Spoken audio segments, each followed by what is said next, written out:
John McDonnell writes for us here on Flow News 24, and on Wednesday morning the BBC China correspondent Stephen McDonnell, who is no relation to John McDonnell, appeared on ABC Radio National to discuss Trevor Watson's new book, The China Bureau, to which he was a contributor. He said one of the more interesting aspects of the international observation of China for other outsiders was the way Australian China experts were fundamentally split on the way they viewed the country and its government. He wondered aloud why they couldn't get together and share information and perspectives. Well, that's an interesting one because a perspective has been handed down by the federal government on the Victorian Belt and Road in the last 24 hours. There is, as John writes, a contradiction in Australian views of China. It's confusing to the Chinese who find it difficult to understand Australian policy, perceived as it is through the prism of the hardline or softline Australian commentators. In Australia, hardline observers are clustered around the security industry. They have a monolithic view of the Communist Party of China, which they see as being dominated by an assertive cadre that is controlled by Xi Jinping. The alternative view is dominated by academics, the Department of Foreign Affairs and Trade, as well as the business community. This group believes that China is a very complex society comprising 43 different nationalities in 26 provinces, each with several layers of government, John writes. Members of this group think that China verges on the edge of chaos, with the central government having to work hard to maintain stability.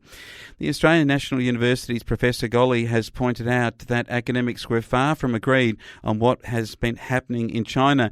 She said that she had received a paper for publication that was yet to be peer-reviewed, and it contained very different evidence about the treatment of the Uyghurs in the Xinjiang province than that has been represented by Human Rights Watch. And it's interesting because this has formed a lot of the policy as how Australia views China. We've seen in recent times with the virus and that China and the Wuhan complex circumstances of that. Most people say it begun in the wet markets amidst the selling of the types of foods that go on there. In fact, the UN and the World Health Organization have actually verified that that is, in fact, where they believe it might have come from.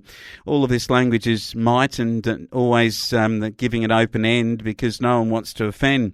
And that's really been, as John writes in his article, the reference point. Malcolm Turnbull, whose actions against Huawei were particularly painful to the Chinese leadership. Mr. Turnbull's daughter-in-law is a granddaughter of one of the 100 immortals who are on the long march to Mao Zedong.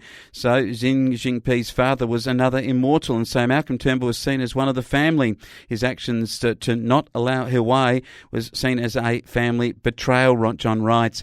This is an interesting article. It goes quite deeply into the situation of China, and it does ask the question if there is changes today that are mooted by the Foreign Affairs in relation to the Belt and Road and Victoria's situation of being banned from moving forward with that with China, which most commentators agree that Victoria was out of step with the rest of the nation.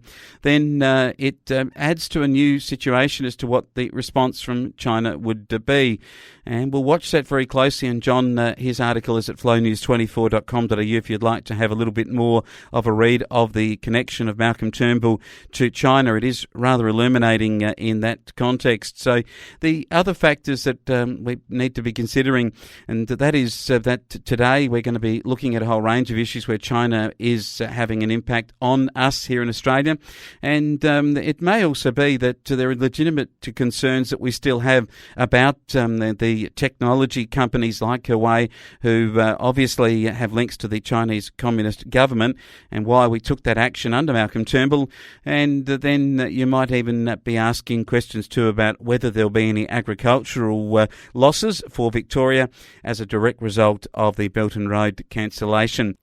We'll have a look at that a bit later, and we'll continue to bring you up to date. Have a look at flownews24.com.au.